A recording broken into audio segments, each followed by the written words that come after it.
ಓಂ ಶಾಂತಿ. ವಾಣಿ date 3/7/2025. Bapdada Madhuban. ಮಧುರ ಮಕ್ಕಳೇ, ಈ ಬೇಹದ್ದಿನ ನಾಟಕದಲ್ಲಿ ನೀವು ವಿಚಿತ್ರ ಪಾತ್ರಧಾರಿಗಳಾಗಿದ್ದೀರಿ. ಇದು ಅನಾದಿ ನಾಟಕವಾಗಿದೆ. ಇದರಲ್ಲಿ ಸ್ವಲ್ಪವೂ ಬದಲಾವಣೆಯಾಗಲು ಸಾಧ್ಯವಿಲ್ಲ. ಪ್ರಶ್ನೆ: ಬುದ್ಧಿವಂತ ದೂರಾಂದೇಶಿ ಮಕ್ಕಳೇ ಯಾವ ಗುಹ್ಯ ರಹಸ್ಯವನ್ನು ಅರಿತುಕೊಳ್ಳುತ್ತಾರೆ? ಉತ್ತರ: ಮೂಲವತನದಿಂದ ಹಿಡಿದು ಇಡೀ ನಾಟಕದ ಆದಿ ಮಧ್ಯ ಅಂತ್ಯದ ರಹಸ್ಯವನ್ನು ದೂರಾಂದೇಶಿ ಮಕ್ಕಳೇ ಅರಿತುಕೊಳ್ಳುತ್ತಾರೆ. ಬೀಜ ಮತ್ತು ವೃಕ್ಷದ ಸಂಪೂರ್ಣ ಜ್ಞಾನವು ಅವರ ಬುದ್ಧಿಯಲ್ಲಿರುತ್ತದೆ. ಅವರೇ ಅರಿತುಕೊಳ್ಳುತ್ತಾರೆ. ಈ ಬೇಹದ್ದಿನ ನಾಟಕದಲ್ಲಿ ಆತ್ಮರೂಪಿ ನಟ ಈ ಉಡುಪನ್ನು ಧರಿಸಿ ಪಾತ್ರವನ್ನು ಅಭಿನಯಿಸುತ್ತಿದೆ. ಇದು ಸತ್ಯುಗದಿಂದ ಹಿಡಿದು ಕಲಿಯುಗದವರೆಗೆ ಪಾತ್ರವನ್ನು ಅಭಿನಯಿಸಬೇಕಾಗಿದೆ. ಯಾವುದೇ ಪಾತ್ರಧಾರಿಯು ಮಧ್ಯದಲ್ಲಿ ಹಿಂತಿರುಗಿ ಹೋಗಲು ಸಾಧ್ಯವಿಲ್ಲ. ಗೀತೆ: ನೀನು ರಾತ್ರಿಯನ್ನು ಮಲಗುತ್ತಾ ಕಳೆದೆ, ಹಗಲನ್ನು ತಿನ್ನುತ್ತಾ ಕಳೆದೆ. ಓಂ ಶಾಂತಿ.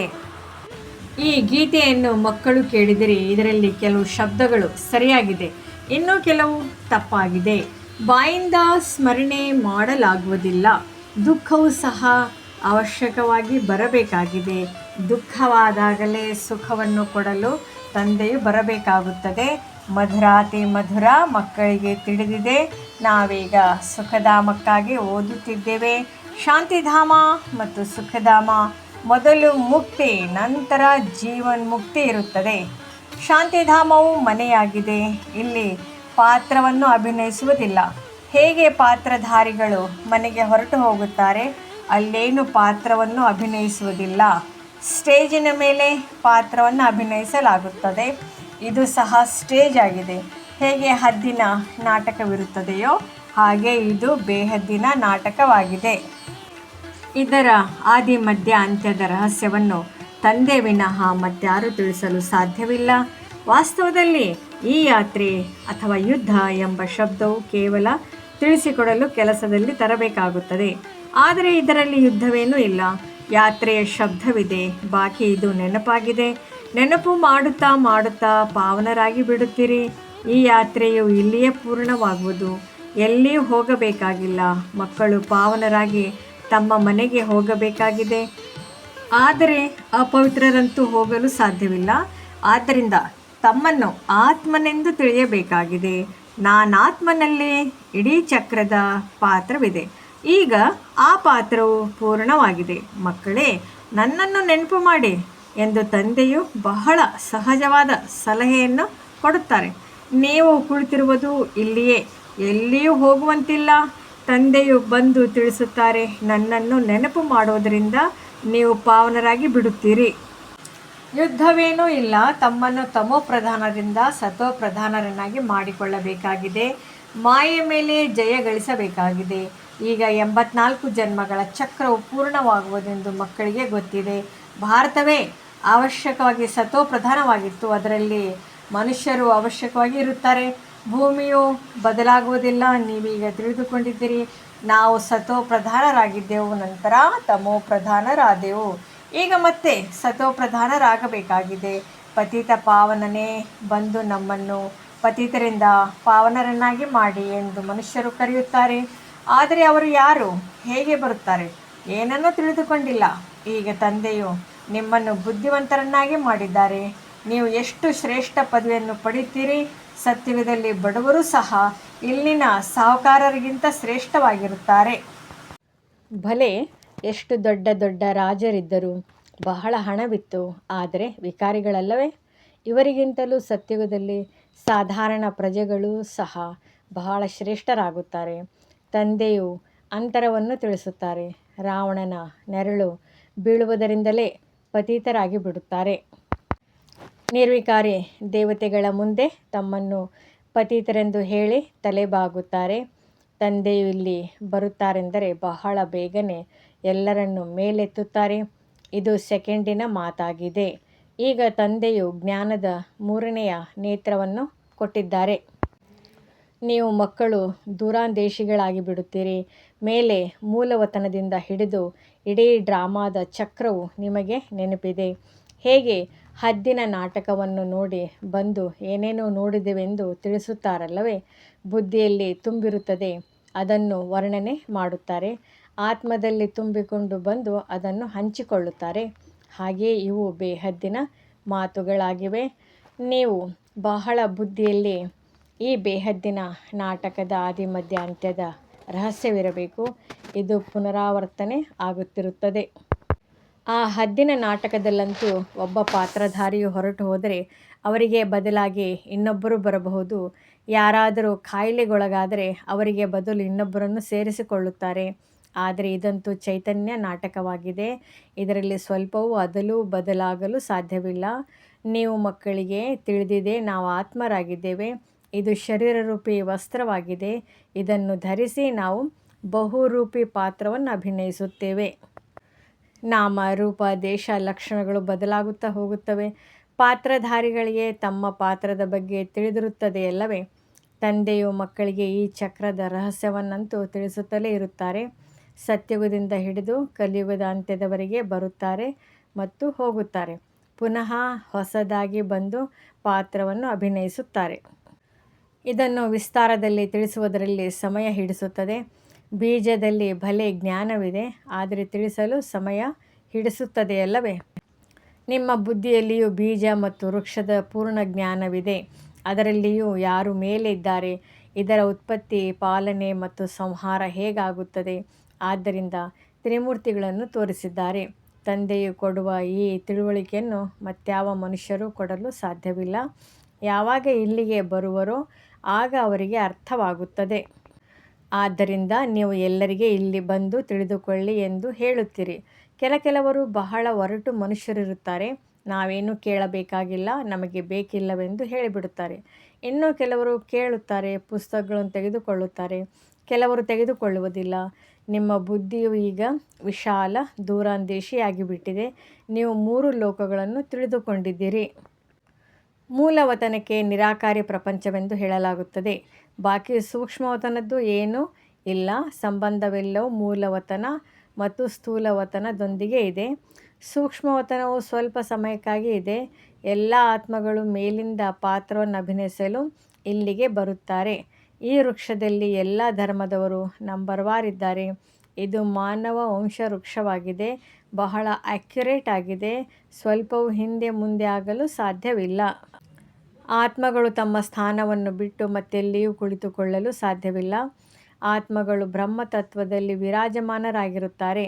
ಹೇಗೆ ನಕ್ಷತ್ರಗಳು ಆಕಾಶದಲ್ಲಿ ನಿಂತಿರುವಂತೆ ಈ ನಕ್ಷತ್ರಗಳಂತೂ ದೂರದಿಂದಲೇ ಚಿಕ್ಕ ಚಿಕ್ಕ ರೂಪದಲ್ಲಿ ಕಾಣಿಸುತ್ತದೆ. ದೊಡ್ಡ ನಕ್ಷತ್ರಗಳಾದರೆ ದೂರಕ್ಕೆ ಚಿಕ್ಕದಾಗಿ ಕಾಣಿಸುತ್ತವೆ. ಆದರೆ ಆತ್ಮವು ಚಿಕ್ಕದು, ದೊಡ್ಡದಿರುವುದಿಲ್ಲ, ವಿನಾಶವನ್ನು ಹೊಂದುವುದಿಲ್ಲ. ನೀವು ಸತ್ಯಯುಗದಲ್ಲಿ ಹೋಗುತ್ತೀರಿ, ನಂತರ ಕಲಿಯುಗದಲ್ಲಿ ಬರುತ್ತೀರಿ. ಮಕ್ಕಳಿಗೆ ಗೊತ್ತಿದೆ, ನಾವು ಸತೋ ಪ್ರಧಾನ ಪ್ರಪಂಚದಲ್ಲಿ ಇದ್ದೆವು, ಈಗ ಕಲಿಯುಗದಲ್ಲಿ ಬಂದು ಬಿಟ್ಟಿದ್ದೇವೆ. ಏನು ಬೆಲೆ ಇಲ್ಲ. ಭಲೆ ಮಾಯೆಯು ಹೊಳಪು ಬಹಳಷ್ಟಿದೆ. ಆದರೆ ಇದು ರಾವಣನ ಸ್ವರ್ಣಿಮ ಯುಗ, ಅದು ಈಶ್ವರಿಯ ಸ್ವರ್ಣಿಮ ಯುಗ. 6-7 ವರ್ಷಗಳಲ್ಲಿ ಇಷ್ಟೊಂದು ಆಹಾರ ಧಾನ್ಯಗಳು ಉತ್ಪನ್ನವಾಗುವುದೆಂದು ಮನುಷ್ಯರು ಹೇಳುತ್ತಿರುತ್ತಾರೆ. ಆದರೆ ಅದರ ಮಾತೇ ಕೇಳಬೇಡಿ. ನೋಡಿ ಅವರ ಪ್ಲ್ಯಾನ್ ಹೇಗಿದೆ ಮತ್ತು ನೀವು ಮಕ್ಕಳದು ಹೇಗಿದೆ. ತಂದೆಯು ತಿಳಿಸುತ್ತಾರೆ, ನನ್ನ ಪ್ಲ್ಯಾನ್ ಹಳೆಯ ಪ್ರಪಂಚವನ್ನು ಹೊಸದನ್ನಾಗಿ ಮಾಡುವುದಾಗಿದೆ. ನಿಮ್ಮದು ಒಂದೇ ಪ್ಲ್ಯಾನ್ ಆಗಿದೆ. ನಿಮಗೆ ಗೊತ್ತಿದೆ, ತಂದೆಯ ಶ್ರೀಮತದಂತೆ ನಾವು ನಮ್ಮ ಆಸ್ತಿಯನ್ನು ತೆಗೆದುಕೊಳ್ಳುತ್ತಿದ್ದೇವೆ. ತಂದೆಯು ಮಾರ್ಗವನ್ನು ತಿಳಿಸುತ್ತಾರೆ, ಶ್ರೀಮತ ಕೊಡುತ್ತಾರೆ, ನೆನಪಿನಲ್ಲಿರುವ ಸಲಹೆ ಕೊಡುತ್ತಾರೆ. ಮತ ಎಂಬ ಶಬ್ದವಂತೂ ಇದೆಯಲ್ಲವೇ? ಸಂಸ್ಕೃತದ ಶಬ್ದವನ್ನು ತಂದೆಯು ಹೇಳುವುದಿಲ್ಲ. ತಂದೆಯಂತೂ ಹಿಂದಿ ಭಾಷೆಯಲ್ಲಿಯೇ ತಿಳಿಸುತ್ತಾರೆ. ಅನೇಕ ಭಾಷೆಗಳಿವೆಯಲ್ಲವೇ? ಅನುವಾದಕರೂ ಇರುತ್ತಾರೆ. ಹೇಳಿ ಮತ್ತೆ ಅವರ ಭಾಷೆಗಳಲ್ಲಿ ತಿಳಿಸಿಕೊಡುತ್ತಾರೆ. ಹಿಂದಿ ಮತ್ತು ಇಂಗ್ಲಿಷನ್ನು ಬಹಳ ಜನರು ತಿಳಿದಿದ್ದಾರೆ, ಓದುತ್ತಾರೆ. ಬಾಕಿ ಮಾತೆಯರು ಮನೆಯಲ್ಲಿರುವ ಕಾರಣ ಅಷ್ಟೊಂದು ಓದಿರುವುದಿಲ್ಲ. ಇತ್ತೀಚೆಗೆ ವಿದೇಶದಲ್ಲಿ ಆಂಗ್ಲ ಭಾಷೆಯನ್ನು ಕಲಿಯುತ್ತಾರೆ. ನಂತರ ಇಲ್ಲಿ ಬಂದು ತಾಯಿಯೊಂದಿಗೆ ಆಂಗ್ಲ ಭಾಷೆಯಲ್ಲೇ ಮಾತನಾಡತೊಡಗುತ್ತಾರೆ. ಪಾಪ ಅವರು ಆಂಗ್ಲ ಭಾಷೆ ನಮಗೇನು ತಿಳಿಯುತ್ತದೆ ಎಂದು ತಬ್ಬಿಬ್ಬಾಗುತ್ತಾರೆ. ಮತ್ತೆ ಅವರು ಅಲ್ಪ ಸ್ವಲ್ಪ ಹಿಂದಿಯನ್ನು ಕಲಿಯಬೇಕಾಗುತ್ತದೆ. ಸತ್ಯುಗದಲ್ಲಂತೂ ಒಂದು ರಾಜ್ಯ, ಒಂದು ಭಾಷೆ ಇತ್ತು. ಅದನ್ನು ಈಗ ಮತ್ತೆ ಸ್ಥಾಪನೆ ಮಾಡುತ್ತಿದ್ದಾರೆ. ಪ್ರತಿ 5,000 ವರ್ಷಗಳ ನಂತರ ಸೃಷ್ಟಿ ಚಕ್ರವು ಹೇಗೆ ಸುತ್ತುತ್ತದೆ ಎಂದು ಬುದ್ಧಿಯಲ್ಲಿರಬೇಕು. ಈಗ ಒಬ್ಬ ತಂದೆಯ ನೆನಪಿನಲ್ಲಿರಬೇಕಾಗಿದೆ. ಇಲ್ಲಿ ನಿಮಗೆ ಬಹಳ ಅವಕಾಶವಿರುತ್ತದೆ. ಮುಂಜಾನೆ ಸ್ನಾನ ಇತ್ಯಾದಿಗಳನ್ನು ಮುಗಿಸಿ ಹೊರಗಡೆ ಸುತ್ತಾಡುವುದರಲ್ಲಿ ಬಹಳ ಆನಂದವಾಗುತ್ತದೆ. ಒಳಗೆ ಇದೆ ನೆನಪಿರಲಿ, ನಾವೆಲ್ಲರೂ ಪಾತ್ರಧಾರಿಗಳಾಗಿದ್ದೇವೆ. ಇದು ಸಹ ನಿಮಗೆ ಸ್ಮೃತಿ ಬಂದಿದೆ. ತಂದೆಯು ನಮಗೆ 84 ಜನ್ಮಗಳ ಚಕ್ರದ ರಹಸ್ಯವನ್ನು ತಿಳಿಸಿದ್ದಾರೆ. ನಾವು ಸತೋಪ್ರಧಾನರಾಗಿದ್ದೆವು. ಇದು ಬಹಳ ಖುಷಿಯ ಮಾತಾಗಿದೆ. ಮನುಷ್ಯರು ತಿರುಗಾಡುತ್ತಾರೆ, ಆದರೆ ಅವರಿಗೇನು ಸಂಪಾದನೆ ಇಲ್ಲ. ನೀವಂತೂ ತಿರುಗಾಡುವಾಗಲೂ ಬಹಳ ಸಂಪಾದನೆ ಮಾಡಿಕೊಳ್ಳುತ್ತೀರಿ. ಬುದ್ಧಿಯಲ್ಲಿ ಚಕ್ರವು ನೆನಪಿರಲಿ ಮತ್ತು ತಂದೆಯನ್ನು ನೆನಪು ಮಾಡುತ್ತಾ ಇರಿ. ಸಂಪಾದನೆಯನ್ನು ಮಾಡಿಕೊಳ್ಳುವ ಯುಕ್ತಿಗಳನ್ನು ತಂದೆಯು ಬಹಳ ಚೆನ್ನಾಗಿ ತಿಳಿಸುತ್ತಾರೆ. ಯಾವ ಮಕ್ಕಳು ಜ್ಞಾನದ ವಿಚಾರಸಾಗರ ಮಂಥನ ಮಾಡುವುದಿಲ್ಲವೋ ಅವರ ಬುದ್ಧಿಯಲ್ಲಿ ಮಾಯೆಯು ಕಿರಿಕಿರಿ ಮಾಡುತ್ತದೆ. ಅವರಿಗೆ ಮಾಯೆಯು ತೊಂದರೆ ಕೊಡುತ್ತದೆ. ಆಂತರ್ಯದಲ್ಲಿ ಈ ವಿಚಾರ ಮಾಡಿ, ನಾವು ಈ ಚಕ್ರವನ್ನು ಹೇಗೆ ಸುತ್ತಿದೆವು, ಸತ್ಯುಗದಲ್ಲಿ ಎಷ್ಟು ಜನ್ಮಗಳನ್ನು ತೆಗೆದುಕೊಂಡು ನಂತರ ಕೆಳಗಿಳಿದು ಬಂದೆವು. ಈಗ ಮತ್ತೆ ಸತೋಪ್ರಧಾನರಾಗಬೇಕಾಗಿದೆ. ತಂದೆಯು ತಿಳಿಸಿದ್ದಾರೆ, ನನ್ನನ್ನು ನೆನಪು ಮಾಡಿದರೆ ಸತೋಪ್ರಧಾನರು ಆಗಿಬಿಡುತ್ತೀರಿ. ನಡೆದಾಡುತ್ತಾ ತಿರುಗಾಡುತ್ತಾ ತಂದೆಯ ನೆನಪಿನಲ್ಲಿರಲಿ. ಆಗ ಮಾಯೆಯು ಕಿರಿಕಿರಿ ಸಮಾಪ್ತಿಯಾಗುವುದು. ನಿಮಗೆ ಬಹಳ ಬಹಳ ಸಂಪಾದನೆಯಾಗುವುದು. ಭಲೆ ಸ್ತ್ರೀ ಪುರುಷರು ಜೊತೆಯಲ್ಲಿ ಹೋಗುತ್ತೀರಿ. ಪ್ರತಿಯೊಬ್ಬರು ತಮ್ಮ ಶ್ರೇಷ್ಠ ಪದವಿಯನ್ನು ಪಡೆಯಲು ತಮಗಾಗಿ ಪರಿಶ್ರಮ ಪಡಬೇಕಾಗಿದೆ. ಒಂಟಿಯಾಗಿ ಹೋಗುವುದರಲ್ಲಂತೂ ಬಹಳ ಮಜಾ ಇದೆ. ತಮ್ಮದೇ ಗುಂಗಿನಲ್ಲಿರುತ್ತಾರೆ. ಇನ್ನೊಬ್ಬರ ಜೊತೆಯಲ್ಲಿದ್ದರೆ ಬುದ್ಧಿಯು ಅಲ್ಲಿ ಇಲ್ಲಿ ಹೋಗುವುದು. ನೆನಪು ಬಹಳ ಸಹಜವಾಗಿದೆ. ಎಲ್ಲ ಕಡೆ ಉದ್ಯಾನವನಗಳಿವೆ. ಯಾರಾದರೂ ಇಂಜಿನಿಯರ್ ಆಗಿದ್ದರೆ ಇದನ್ನು ಕಟ್ಟಿಸಬೇಕು, ಅದನ್ನು ಕಟ್ಟಿಸಬೇಕೆಂದು ಬುದ್ಧಿಯಲ್ಲಿ ಉಪಾಯಗಳು ಹೊಳೆಯುತ್ತಿರುತ್ತವೆ. ನೀವು ಸಹ ಮನೆಯಲ್ಲಿ ಕುಳಿತಿದ್ದೀರಿ, ಆದರೂ ಬುದ್ಧಿಯು ತಂದೆಯ ಕಡೆ ತೊಡಗಿರಲಿ. ಈ ಹವ್ಯಾಸವನ್ನಿಟ್ಟುಕೊಳ್ಳಿ. ಆಗ ನಿಮ್ಮಲ್ಲಿ ಇದೇ ಚಿಂತನೆಯು ನಡೆಯುತ್ತಿರುವುದು. ಓದಲು ಬೇಕಾಗಿದೆ, ಉದ್ಯೋಗ ವ್ಯವಹಾರಗಳನ್ನು ಮಾಡಬೇಕಾಗಿದೆ. ಮಕ್ಕಳು, ಯುವಕರು, ವೃದ್ಧರು ಎಲ್ಲರೂ ಪಾವನರಾಗಬೇಕಾಗಿದೆ. ಆತ್ಮಕ್ಕೆ ತಂದೆಯಿಂದ ಆಸ್ತಿಯನ್ನು ಪಡೆಯುವ ಅಧಿಕಾರವಿದೆ. ಮಕ್ಕಳಿಗೂ ಸಹ ಬಾಲ್ಯದಲ್ಲಿಯೇ ಈ ಬೀಜವನ್ನು ಬಿತ್ತನೆ ಮಾಡಿದರೆ ಒಳ್ಳೆಯದು. ಆಧ್ಯಾತ್ಮಿಕ ವಿದ್ಯೆಯನ್ನು ಮತ್ಯಾರೂ ಕಲಿಸಲು ಸಾಧ್ಯವಿಲ್ಲ. ನಿಮ್ಮ ಈ ಆಧ್ಯಾತ್ಮಿಕ ವಿದ್ಯೆಯನ್ನು ನಿಮಗೆ ತಂದೆ ಓದಿಸುತ್ತಾರೆ. ಆ ಶಾಲೆಗಳಲ್ಲಿ ಲೌಕಿಕ ವಿದ್ಯೆಯೂ ಸಿಗುತ್ತದೆ ಮತ್ತು ಅದು ಶಾಸ್ತ್ರಗಳ ವಿದ್ಯೆಯಾಗಿದೆ. ಆದರೆ ಇದು ಆತ್ಮಿಕ ವಿದ್ಯೆಯಾಗಿದೆ. ಇದನ್ನು ಭಗವಂತನೇ ಕಲಿಸುತ್ತಾರೆ. ಇದರ ಬಗ್ಗೆ ಯಾರಿಗೂ ತಿಳಿದಿಲ್ಲ. ಇದಕ್ಕೆ ಆಧ್ಯಾತ್ಮಿಕ ಜ್ಞಾನವೆಂದು ಹೇಳಲಾಗುತ್ತದೆ. ಈ ವಿದ್ಯೆಯನ್ನು ಪರಮಾತ್ಮನೇ ಬಂದು ಓದಿಸುತ್ತಾರೆ. ಅವರಿಗೆ ಮತ್ಯಾವ ಹೆಸರನ್ನು ಇಡಲಾಗುವುದಿಲ್ಲ. ಸ್ವಯಂ ತಂದೆಯೇ ಬಂದು ಓದಿಸುತ್ತಾರೆ. ಭಗವಾನ್ ವಾಚ್ ಇದೆಯಲ್ಲವೇ, ಭಗವಂತನು ಒಂದೇ ಬಾರಿ ಈ ಸಮಯದಲ್ಲಿ ಬಂದು ತಿಳಿಸಿಕೊಡುತ್ತಾರೆ. ಇದಕ್ಕೆ ಆತ್ಮಿಕ ಜ್ಞಾನವೆಂದು ಹೇಳಲಾಗುತ್ತದೆ. ಆ ಶಾಸ್ತ್ರಗಳ ವಿದ್ಯೆಯು ಬೇರೆಯಾಗಿದೆ. ನಿಮಗೆ ತಿಳಿದಿದೆ, ಸ್ಥೂಲ ಕಾಲೇಜ್ ಇತ್ಯಾದಿಗಳು ಒಂದಾಗಿದೆ. ಇನ್ನೊಂದು ಶಾಸ್ತ್ರಗಳ ವಿದ್ಯೆಯಾಗಿದೆ. ಮೂರನೇದು ಈ ಆತ್ಮಿಕ ವಿದ್ಯೆಯಾಗಿದೆ. ಅವರು ಭಲೆ ಎಷ್ಟೇ ದೊಡ್ಡ ದೊಡ್ಡ ತತ್ವಜ್ಞಾನಿಗಳಿರಲಿ, ಆದರೆ ಅವರ ಬಳಿಯೂ ಶಾಸ್ತ್ರಗಳ ಮಾತಿದೆ. ನಿಮ್ಮ ಈ ಜ್ಞಾನವೇ ಸಂಪೂರ್ಣ ಭಿನ್ನವಾಗಿದೆ. ಈ ಆಧ್ಯಾತ್ಮಿಕ ಜ್ಞಾನವನ್ನು ಯಾರು ಆತ್ಮಿಕ ತಂದೆ, ಎಲ್ಲ ಆತ್ಮಗಳ ತಂದೆಯಾಗಿದ್ದಾರೆ, ಅವರೇ ಓದಿಸುತ್ತಾರೆ. ಅವರ ಮಹಿಮೆಯಾಗಿದೆ ಶಾಂತಿಯ ಸಾಗರ, ಸುಖದ ಸಾಗರ. ಕೃಷ್ಣನ ಮಹಿಮೆಯೇ ಬೇರೆಯಾಗಿದೆ.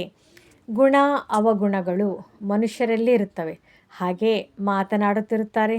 ತಂದೆಯ ಮಹಿಮೆಯನ್ನು ಸಹ ಯಥಾರ್ಥ ರೀತಿಯಿಂದ ನೀವೇ ತಿಳಿದುಕೊಂಡಿದ್ದೀರಿ. ಅವರಂತೂ ಕೇವಲ ಗಿಳಿಯ ಪಾಠದಂತೆ ಹಾಡುತ್ತಾರೆ.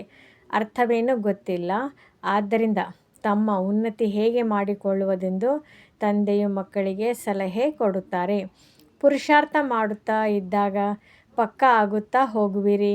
ನಂತರ ಆಫೀಸಿನಲ್ಲಿ ಕೆಲಸ ಮಾಡುವ ಸಮಯದಲ್ಲಿಯೂ ಈ ಸ್ಮೃತಿ ಬರುವುದು, ಈಶ್ವರನ ಸ್ಮೃತಿ ಬರುವುದು. ಮಾಯೆ ಸ್ಮೃತಿಯಂತೂ ಅರ್ಧಕಲ್ಪ ನಡೆದಿದೆ. ಈಗ ತಂದೆಯು ಯಥಾರ್ಥ ರೀತಿ ಕುಳಿತು ತಿಳಿಸುತ್ತಾರೆ. ತಮ್ಮನ್ನು ನೋಡಿಕೊಳ್ಳಿ. ನಾವು ಏನಾಗಿದ್ದೆವು, ಈಗ ಏನಾಗಿದ್ದೇವೆ. ಮತ್ತೆ ನಮ್ಮನ್ನು ತಂದೆಯು ಇಂತಹ ದೇವತೆಗಳನ್ನಾಗಿ ಮಾಡುತ್ತಾರೆ. ಇದನ್ನು ಸಹ ನೀವು ಮಕ್ಕಳೇ ನಂಬರ್ ವಾರ್ ಪುರುಷಾರ್ಥಾನುಸಾರ ತಿಳಿದುಕೊಳ್ಳುವಿರಿ. ಮೊಟ್ಟ ಮೊದಲು ಭಾರತವೇ ಇತ್ತು. ಭಾರತದಲ್ಲಿಯೇ ತಂದೆಯು ಪಾತ್ರವನ್ನು ಅಭಿನಯಿಸಲು ಬರುತ್ತಾರೆ. ನೀವು ಸಹ ಆದಿ ಸನಾತನ ದೇವಿ ದೇವತಾ ಧರ್ಮದವರಾಗಿದ್ದೀರಲ್ಲವೇ. ನೀವೀಗ ಪವಿತ್ರರಾಗಬೇಕಾಗಿದೆ. ಇಲ್ಲದಿದ್ದರೆ ಕೊನೆಯಲ್ಲಿ ಬರುತ್ತೀರಿ. ಅಂದ ಮೇಲೆ ಏನು ಸುಖವನ್ನು ಪಡೆಯುವಿರಿ. ಹೆಚ್ಚು ಭಕ್ತಿ ಮಾಡದೇ ಇರುವವರು ಬರುವುದಿಲ್ಲ. ಇವರು ಅಷ್ಟೊಂದು ಜ್ಞಾನವನ್ನು ತೆಗೆದುಕೊಳ್ಳುವವರಲ್ಲವೆಂದು ಅರ್ಥವಾಗುತ್ತದೆ. ಪ್ರತಿಯೊಬ್ಬರನ್ನು ನೋಡಿಯೇ ತಿಳಿದುಕೊಳ್ಳಬಹುದಲ್ಲವೇ. ಬಹಳ ಪರಿಶ್ರಮ ಪಟ್ಟರೂ ಸಹ ಕೆಲವರೇ ವಿರಳ ಬರುತ್ತಾರೆ. ಆದರೆ ಸುಸ್ತಾಗಬಾರದು. ಪರಿಶ್ರಮ ಪಡಬೇಕಾಗುವುದು. ಪರಿಶ್ರಮವಿಲ್ಲದೆ ಏನೂ ಸಿಗುವುದಿಲ್ಲ. ಪ್ರಜೆಗಳಂತೂ ಬಹಳ ಮಂದಿ ತಯಾರಾಗುತ್ತಿರುತ್ತಾರೆ. ತಂದೆಯು ಮಕ್ಕಳ ಉನ್ನತಿಯನ್ನು ಯುಕ್ತಿ ತಿಳಿಸುತ್ತಾರೆ. ಮಕ್ಕಳೇ ತಮ್ಮ ಉನ್ನತಿ ಮಾಡಿಕೊಳ್ಳಬೇಕೆಂದರೆ ಬೆಳಿಗ್ಗೆ ಸ್ನಾನ ಇತ್ಯಾದಿಗಳನ್ನು ಮುಗಿಸಿ ಏಕಾಂತದಲ್ಲಿ ಹೋಗಿ ತಿರುಗಾಡಿ ಮತ್ತು ಕುಳಿತು ನೆನಪು ಮಾಡಿ. ಆರೋಗ್ಯಕ್ಕಾಗಿ ತಿರುಗಾಡುವುದು ಬಹಳ ಒಳ್ಳೆಯದು. ಓಡಾಡುವಾಗಲೂ ತಂದೆಯ ನೆನಪಿರುವುದು ಮತ್ತು ನಾಟಕದ ರಹಸ್ಯವು ಬುದ್ಧಿಯಲ್ಲಿರುತ್ತದೆ. ಅಂದಾಗ ಎಷ್ಟು ಸಂಪಾದನೆ ಇದೆ. ಇದು ಸತ್ಯ ಸಂಪಾದನೆಯಾಗಿದೆ. ಆ ಸಂಪಾದನೆಯು ಪೂರ್ಣವಾಯಿತೆಂದರೆ ಮತ್ತೆ ಈ ಸಂಪಾದನೆಯ ಚಿಂತನೆ ಮಾಡಿ. ಇಲ್ಲಿ ಕಷ್ಟವಾದದ್ದೇನೂ ಇಲ್ಲ. ಬ್ರಹ್ಮ ತಂದೆಯು ನೋಡಿದ್ದಾರೆ. ಕೆಲವರು ತಮ್ಮ ಪೂರ್ಣ ಜೀವನ ಕಥೆಯನ್ನು ಬರೆಯುತ್ತಾರೆ. ಇಂದು ಎಷ್ಟು ಗಂಟೆಗೆ ಎದ್ದೆನು, ನಂತರ ಇದನ್ನು ಮಾಡಿದೆನು, ನಂತರ ಬರುವವರು ಓದಿ ಕಲಿಯುತ್ತಾರೆಂದು ತಿಳಿಯುತ್ತಾರೆ. ದೊಡ್ಡ ದೊಡ್ಡ ವ್ಯಕ್ತಿಗಳ ಜೀವನ ಚರಿತ್ರೆಯನ್ನು ಓದುತ್ತಾರಲ್ಲವೇ. ಮಕ್ಕಳಿಗಾಗಿ ಬರೆಯುತ್ತಾರೆ ಮತ್ತು ಮಕ್ಕಳು ಸಹ ಮನೆಯಲ್ಲಿ ಇಂತಹ ಒಳ್ಳೆಯ ಸ್ವಭಾವದವರಾಗುತ್ತಾರೆ.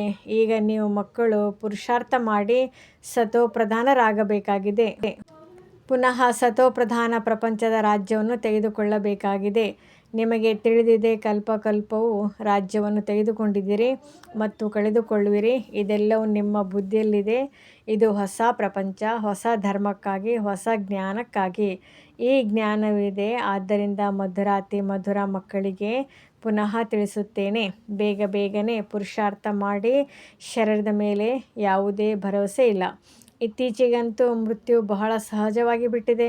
ಅಮರಲೋಕದಲ್ಲಿ ಇಂತಹ ಮೃತ್ಯುವೆಂದೂ ಆಗುವುದಿಲ್ಲ. ಇಲ್ಲಂತೂ ಕುಳಿತಿದ್ದಂತೆಯೇ ಶರೀರ ಬಿಡುತ್ತಾರೆ.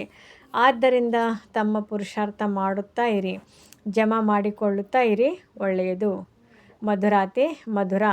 ಅಗಲಿ ಮರಳಿ ಸಿಕ್ಕಿರುವ ಮಕ್ಕಳ ಪ್ರತಿ ಮಾತಾಪಿತಾ ಬಾಬ್ದಾದಾರವರ ನೆನಪು, ಪ್ರೀತಿ ಹಾಗೂ ಸುಪ್ರಭಾತ. ಆತ್ಮೀಯ ಮಕ್ಕಳಿಗೆ ಆತ್ಮೀಯ ತಂದೆಯ ನಮಸ್ತೆ. ಧಾರಣೆಗಾಗಿ ಮುಖ್ಯ ಸಾರ. ಬುದ್ಧಿಯನ್ನು ಜ್ಞಾನ ಚಿಂತನೆಯಲ್ಲಿ ಬ್ಯುಸಿಯಾಗಿಟ್ಟುಕೊಳ್ಳುವ ಹವ್ಯಾಸ ಮಾಡಿಕೊಳ್ಳಬೇಕಾಗಿದೆ. ಸಮಯ ಸಿಕ್ಕಿದಾಗ ಏಕಾಂತದಲ್ಲಿ ಕುಳಿತು ವಿಚಾರ ಸಾಗರ ಮಂಥನ ಮಾಡಬೇಕಾಗಿದೆ. ತಂದೆಯನ್ನು ನೆನಪು ಮಾಡಿ ಸತ್ಯ ಸಂಪಾದನೆಯನ್ನು ಜಮಾ ಮಾಡಿಕೊಳ್ಳಬೇಕು. ದೂರಾಂದೇಶಿಗಳಾಗಿ ಈ ಬೇಹದ್ದಿನ ನಾಟಕವನ್ನು ಯಥಾರ್ಥ ರೀತಿಯಿಂದ ತಿಳಿದುಕೊಳ್ಳಬೇಕಾಗಿದೆ. ಎಲ್ಲ ಪಾತ್ರಧಾರಿಗಳ ಪಾತ್ರವನ್ನು ಸಾಕ್ಷಿಯಾಗಿ ನೋಡಬೇಕಾಗಿದೆ. ವರದಾನ: ಮಧುರತೆಯ ಮೂಲಕ ಸದಾ ಮುಂದುವರಿಯುವಂಥವರು ಶ್ರೇಷ್ಠ ಆತ್ಮಭವ. ಮಧುರತೆ ಇಂತಹ ವಿಶೇಷ ಧಾರಣೆಯಾಗಿದೆ. ಯಾವುದು ಕಠಿಣ ಧರಣಿಯನ್ನು ಸಹ ಮಧುರವನ್ನಾಗಿ ಮಾಡಿಬಿಡುವುದು. ಯಾರಿಗೇ ಆಗಲಿ 2 ಗಳಿಗೆ ಮಧುರ ದೃಷ್ಟಿ ಕೊಡಿ. ಮಧುರ ಮಾತು ಮಾತನಾಡಿದರೆ ಯಾವುದೇ ಆತ್ಮವನ್ನು ಸದಾಕಾಲಕ್ಕಾಗಿ ಸಂಪನ್ನರನ್ನಾಗಿ ಮಾಡಿಬಿಡುವುದು. 2 ಗಳಿಗೆಯ ಮಧುರ ದೃಷ್ಟಿ ಅಥವಾ ಮಾತು ಆ ಆತ್ಮದ ಸೃಷ್ಟಿಯನ್ನು ಬದಲಾಯಿಸಿ ಬಿಡುವುದು. ತಮ್ಮ 2 ಮಧುರ ಮಾತು ಸಹ ಸದಾಕಾಲಕ್ಕಾಗಿ ಅವರನ್ನು ಬದಲಾಯಿಸಲು ನಿಮಿತ್ತವಾಗಿಬಿಡುವುದು. ಆದ್ದರಿಂದ ಮಧುರತೆಯ ವರದಾನವನ್ನು ಸದಾ ಜೊತೆಯಲ್ಲಿಟ್ಟುಕೊಳ್ಳಿ. ಸದಾ ಮಧುರವಾಗಿರಬೇಕು ಮತ್ತು ಸರ್ವರನ್ನು ಮಧುರರನ್ನಾಗಿ ಮಾಡಬೇಕು. ಸ್ಲೋಗನ್: ಎಲ್ಲ ಪರಿಸ್ಥಿತಿಯಲ್ಲೂ ರಾಜಿಯಾಗಿರಿ. ಆಗ ರಹಸ್ಯಯುಕ್ತರಾಗಿ ಬಿಡುವಿರಿ. ಅವ್ಯಕ್ತ ಸೂಚನೆ: ಸಂಕಲ್ಪ ಶಕ್ತಿಯನ್ನು ಜಮಾ ಮಾಡಿ ಶ್ರೇಷ್ಠ ಸೇವೆಗೆ ನಿಮಿತ್ತರಾಗಿ. ಯಾವಾಗ ಬೇರೆ ಎಲ್ಲ ಸಂಕಲ್ಪಗಳು ಶಾಂತವಾಗಿ ಬಿಡುತ್ತದೆ, ಕೇವಲ ಒಬ್ಬ ತಂದೆ ಹಾಗೂ ತಾವು ಈ ಮಿಲನದ ಅನುಭೂತಿಯ ಸಂಕಲ್ಪ ಇರುತ್ತದೆ ಎಂದಾಗ ಸಂಕಲ್ಪ ಶಕ್ತಿ ಜಮಾ ಆಗುತ್ತದೆ ಹಾಗೂ ಯೋಗ ಶಕ್ತಿಶಾಲಿಯಾಗುತ್ತದೆ. ಇದಕ್ಕಾಗಿ ಸಮಾವೇಶ ಮಾಡಿಕೊಳ್ಳುವ ಅಥವಾ ಎಲ್ಲವನ್ನು ಒಟ್ಟುಗೂಡಿಸುವ ಶಕ್ತಿಯನ್ನು ಧಾರಣೆ ಮಾಡಿ ಸಂಕಲ್ಪಗಳ ಮೇಲೆ ಫುಲ್ ಬ್ರೇಕ್ ಹಾಕಿ. ಸಡಿಲವಾಗಿ ಬಿಡಬೇಡಿ.